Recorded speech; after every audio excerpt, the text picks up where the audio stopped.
ng kalabasang walang kamatayan. Idol, paano kayo mama ng ganito? Ganyan mama na talaga.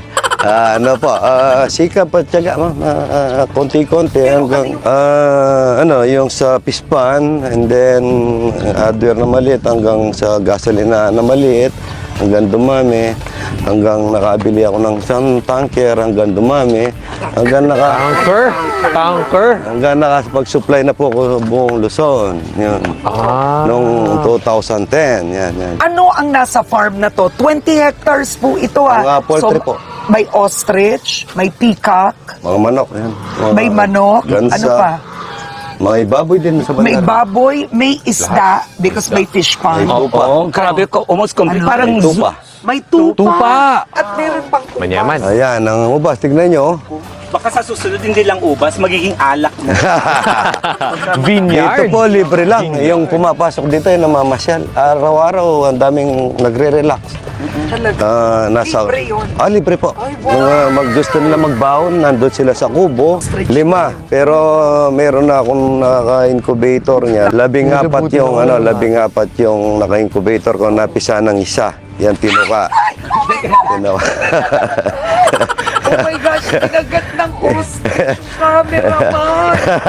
Oh my God. Kinagat? Mabait po yan, mabait. Mabait naman yan, mabait yan, mabait. Ano lang sila. Naglalambing. Pero Doy, okay ka? Naglalambing lang. Lambing lang. May gulat factor. Teka, dear. Gulat pa. Wala man silang ngipin, no? Yeah, Tingnan mo. pero umaabot dito eh. Mahaba po lig. Ito. Bakit po sila magkakasama? Tito Vic and Joey po. Sila, Cas Maria. Bakit po sila sama-sama? Ano to, yung mabagsikang pagka, nito, yung pagkalalaki. Marami siyang binibigay na fertile sa dalawang babae ito, dalawang babae yan. Maghirap po ba mag-alaga ng ostrich? Hindi po, kangkong lang at saka konting pits ang kinakain nila. O kaya talbos ng kamuti. Really? Aba. Yun lang? Yan lang. Oo. Pero Tsaka- nangangagat yan talaga. Hindi po. Tingnan nyo. Baka nanlambing Tingnan na nyo, siya. Tingnan natin. Ay! Aray Ayan. ka. Oh, ayan. Ayun. Sabi niyo po. Aray ka. Hindi pa, mabait yan, mabait. Pero, Idol, bakit ka nagsimula ng ostrich farm? Nangingitlog ba to? Binibenta po ninyo? Hindi pa naman sa ngayon kasi pinadadami ko para yung mga taong namamasyal makakakita ng kakaiba dito sa Pampanga. Idol, bakit libre? Bakit libre sila nakakapasok? Opo, yun nga, dati lang akong medyo mahirap lang ako sa buhay. Tapos binihiyaan ako kaya share ako.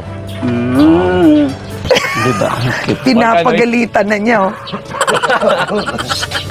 Alam mo, sa tingin ko, ikaw talaga puntiryan niya kasi lahat nakatingin sa iyo. Oo, Parang, tignan mo yun, tignan kung mo. si Kuya, kung si Idol yayamanin, ikaw parang isip nila, yayamin. Ganito na lang, Papa, para hindi ka matakot. Akong bahala. Dali na. Dali na. Ay, mahirap eh, no? Medyo maano rin, medyo, ako rin na ano. Ganon mo na yung kamay mo. Ganon. Sorry, matatakotin ako eh. Matatakotin ako eh. Hindi ka nag-iisa. Matatakotin din ako. Pero ba't At ako? nakasmile pa eh. Yung mga kamag-anak ko, pinagbibili ko. Ayan ang mga pika ko, tignan mo pagkabuka. Ayan, yan ang gundo. Bumuka oh. Ayan na yung nahintay ko, yung bumubuka. Sa tuwing kailan po bumubuka? Pagka po yung sa sinasagka nila yung mga babae, But look, iba to or pareho lang ba yung dalawa? hindi po, iba-ibang lahi yan, iba-ibang breed. Anong lagi nito? Indian peacock ang tawag dito kasi, dito sa ganitong itsura. Pwede tayo pumasok. Pwede po, pwede, wala naman ano. Kayo, Idol. Pwede naman, napakabait niyan, sobra. Kaya na natin to. Mamaya tignan niyo yung mga duck na itik, yung mga itik. Oh my gosh! Hindi po, hindi nangangagat yan. Kaya. Hindi nangangagat yan, mababait yan. Kaya, at saka relax sila dito dahil maluwag ang kulungan nila at saka maraming Nakakahinga, halaman. nakakahinga. At meron palang Okay. pikak na hindi makulay. Puti naman siya. Kamukha mo, Ang tawag medyo dyan? maputi ka rin.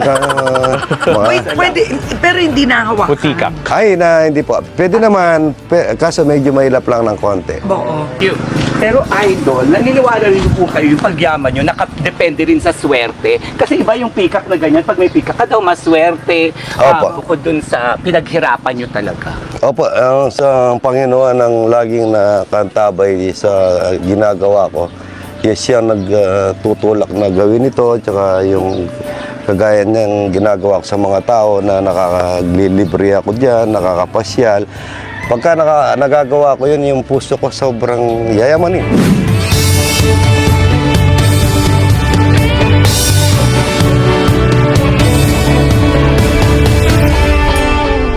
Ito ma'am, ito yung mga aking mga itik dito. Ilan po ba itik mo?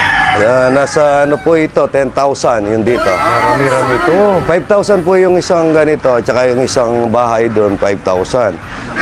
Nangingitlog po ito pagka dito sa lugar na to. Pagka alas 6 na ng gabi, gaganyanin na namin ito, ma'am. Yan. Dito sila nangingitlog para yung inuukay nila, binabaw nila yung itlog nila dito. Pero bilib ako sa inyo, lumaki yung farm yun ng ganito, ang daming hayop, wala kayong training before sa Opa, farming. metikuloso ako sa gawa. Golden hens, parang mga ganun. Pero maganda doon, parang pakatotoo lang si Kuya, no? Si Idol. Humble pa rin, down to earth. Ay, opo. Pantay-pantay lang ang tingin ko sa mga tao. Ang kinakain niyan, ma'am, feeds yan, ang feeds nila. Tapos pagka kaninang umaga, suso. Yan po. Yan, nagsuswimming na sa oras na yan. Mainit na kasi. Yan, oh. So ngayon, gusto nila maligo. Ayun, doon sila naliligo. Yun. May tubig doon. May tubig. So kayo po, di ba kailangan daw ang mga halaman, kinakausap ang mga Opo, halagang lahat. kinakausap. So, Oh. pag ginabi niyo, Yung 10,000. ginati niyo siya, sinasabi mo rin, good morning, Yes, good morning, good morning. Good morning, Pagpasok ko good pa lang dito, good morning, good morning. At sa susunod po, pagpasok ko, sabi niyo, what's up, Doc? Sorry. Ayan, tignan nyo po rito, no? May poultry tayo, marami tayong alaga, Ang witty mo pero talaga. wala kayong nakita langaw. Oo nga, pansinin nyo, nasa loob tayo ng poultry, walang langaw. Wala langaw. Walang amoy. Walang amoy. Kasi po nagme-maintain tayo ng nagme-maintain tayo ng Delta Mock at saka pan-disinfectant. Tsaka yung pang-amoy doon sa tubig. Ang maganda kasi sa kanya, binabahagi niya yung harvest niya. Kaya ito pagkain pa rin, nagpapakain siya. Yung pong mga Hindi nyo ito binibenta yung mga binebenta po, pero yung may mga reject, kagaya nito, reject ito, maliit. Ito, Ito yung pinapakain ko sa mga tao, mga tauhan ko, mga taong bumibisita. At kayo, magdadala kayo nito, marami. Oo. Ayan, makakagawa Walang ng... sayang. Oo. Wala sayang. Kasi alam nyo, reject lang yun dahil maliit, pero masarap pa rin yan. Pares lang. Masustansya. Masustansya kasi ito, may kinakain sila ng suso at saka sola. Ayan na. Ayun, ba't sila Nagsuswimming sila, yan. Alam nila kung kailan sila maliligo? Alam nila. Alam nila. Start sila ng alas 9 hanggang alas 4 na yan. Yung liguan? Ang buhay kasi ng itik is tubig, suso, feeds at saka sola. Tsaka may vitamin. So dapat pala, lagi silang surrounded ng tubig. Kasi kung hindi sila makaligo, Ano sila? madi-dehydrate. Di-dehydrate sila. Pwede bang kumita ang isang negosyante? Let's say, may na-inspire. Gusto ko gawin. Pwede sila kumita na nagpapaitlog ng itik. Opo, magandang kita ngayon yan dahil 10 piso na may kitang isang itlog eh. Sa 5,000 ang laman nito, nasa ang sabi nila 80%. Ngayon, punta na lang tayo sa 60%. Maabot siguro ng 15,000. 15,000 kada. Labas na yung feeds Kada noon. labas. Kada araw. Bawat Kada isang araw. Kada araw. Sa itik lang yun, ha? Sa itik yan. Dito sa isang 15,000 benta kada araw. Neto mo, 15. maintenance. So, ang neto, 15. 15. Saan ka naman Yung nagsusupply, 5,000 Idol? yung 5,000 Sa kayo nagsusupply. Ay maraming kumukuha dito. Meron kaming kumukuha nagbabalutan at saka itlog na pula. Kaya yung negosyong ito, hindi ko naman sineshare sa mga kababayan natin na gustong mag-start ng negosyo, testing kahit na konti lang, 1,000, 2,000. Ganun na ako nung nag-start ako, konti-konti. Huwag ka magmadali para hindi ka, pagka mabilis ka, baka mabangga ka, yun ang mangyayari. Kaya dapat lahat daan-daan. Slowly but surely. Slowly but surely. Ito mga idol, dito sila naliligo, and then umiinom at saka pinapakain ng mga suso at saka sola. Pero pagkatapos nilang kumain, para mag-swimming sila, ito itataas ko to. Itataas ko yan. diyan sila mag-swimming. Dito, idol, yan.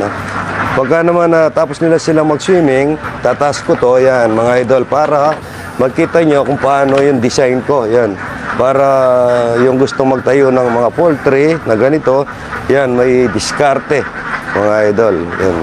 Ito yung tubig nila, yan, malinis, galing ng meron na kaming sa taas, ng ponduan ng tubig. Kaya pagka binuksan mo to, malakas, yan, Yan, pwede sila mag-swimming. Diretso lang yan. Dire-diretso lang yan. Kasi wala silang tigil na umiinom, tsaka naliligo.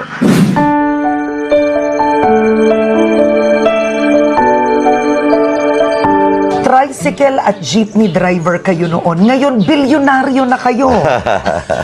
Bilyonaryo talaga. Bilyonaryo. Di Di ba? naman.